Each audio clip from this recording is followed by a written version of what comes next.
The day the Earth trembled. On March 11, 2011, at 2:46 p.m., an ordinary Friday afternoon in Japan became one of the darkest days in the nation's modern history. Across offices, classrooms, and homes, life unfolded as usual. Trains arrived precisely on schedule, students prepared to head home, and workers began wrapping up their day. Then, without warning, the ground began to move. At first, it was subtle, a familiar tremor in a country accustomed to small quakes. But within moments, the motion intensified. Buildings swayed violently, walls cracked, power poles rocked back and forth like reeds in the wind. The shaking lasted 6 long minutes, an eternity for those who lived it. This was the Great East Japan Earthquake, a magnitude 9.0 megathrust event, the most powerful earthquake ever recorded in Japan, and the fourth strongest in the history of seismology. The epicenter lay deep beneath the Pacific Ocean, 130 kilometers east of Sendai, off the coast of Japan's Tohoku region. But the effects were felt as far away as Tokyo, where skyscrapers swayed like ships in turbulent water. Yet, as powerful as the earthquake was, it was merely the beginning of something far worse. The forces beneath the surface. Japan's fate has always been intertwined with the Earth's restless geology. The archipelago sits at the convergence of 4 massive tectonic plates: the Pacific, Philippine Sea, Eurasian, and North American plates. Along Japan's northeastern coast runs the Japan Trench, where the Pacific plate slides beneath the North American plate at a rate of about 8 centimeters per year. Over centuries, this movement builds tremendous pressure. On that fateful day, the pressure was released catastrophically. A fault zone measuring nearly 300 kilometers long and 50 kilometers wide ruptured beneath the seafloor. In just under 5 minutes, the ocean bed lurched upward by as much as 10 meters. The result was an energy release so immense that it caused the Earth's axis to shift by nearly 10 centimeters, and Japan's main island of Honshu moved 2.4 meters eastward. The quake's magnitude, 9.0, represented an energy output of roughly 600 million times the Hiroshima atomic bomb.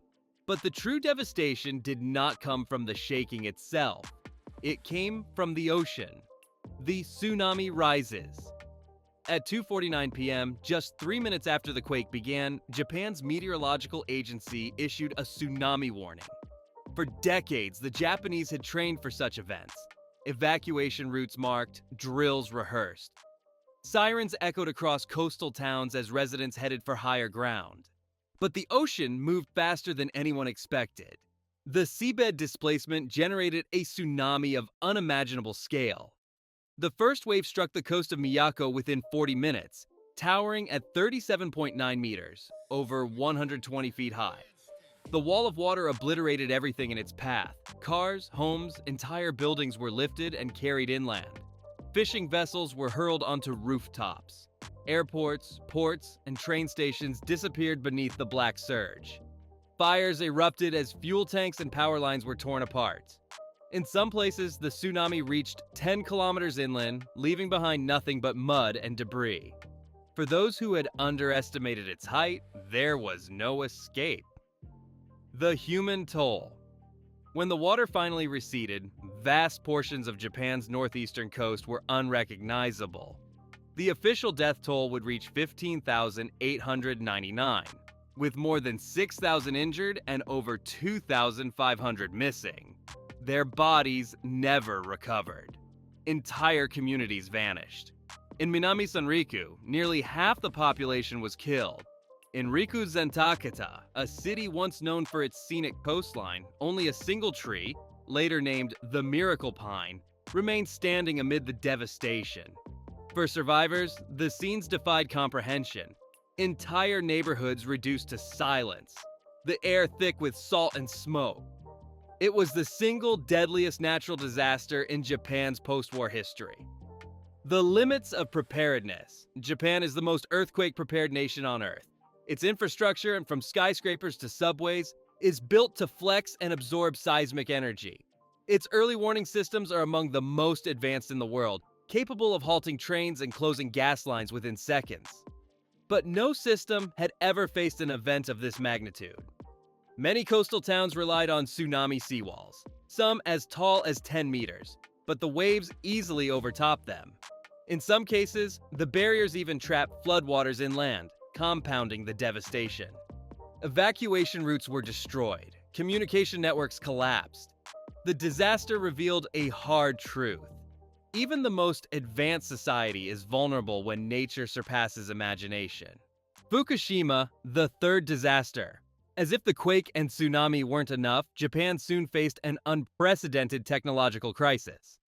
Along the Fukushima coastline, the Daiichi nuclear power plant, operated by Tokyo Electric Power Company, TEPCO, suffered catastrophic damage. When the earthquake hit, the reactors shut down as designed.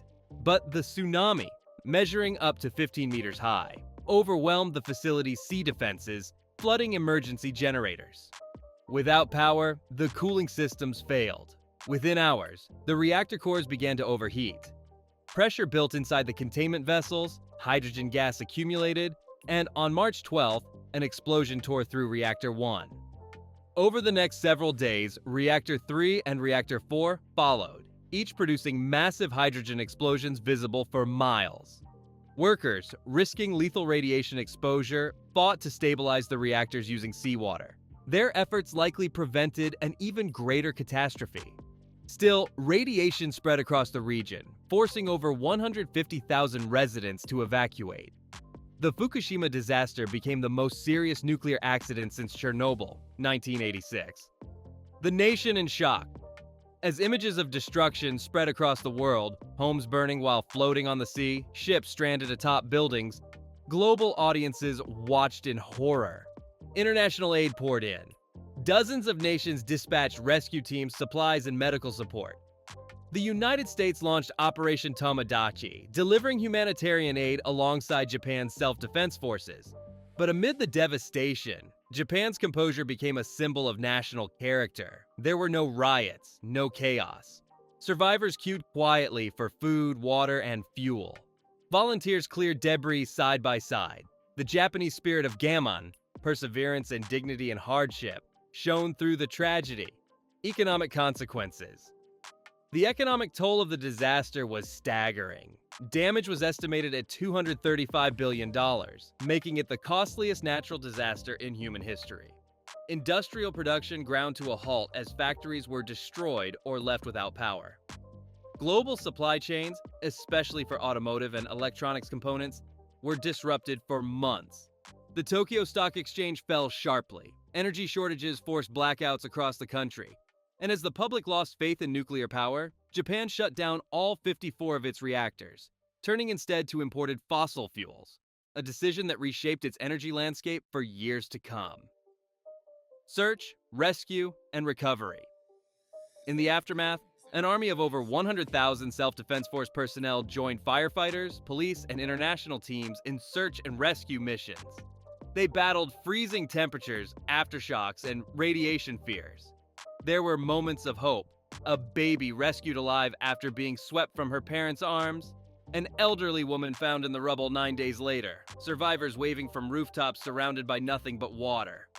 But there were also countless heartbreaks. Families torn apart, communities erased, and the haunting uncertainty of the missing. The ghost towns months later, when the immediate danger had passed, the scale of loss became clearer.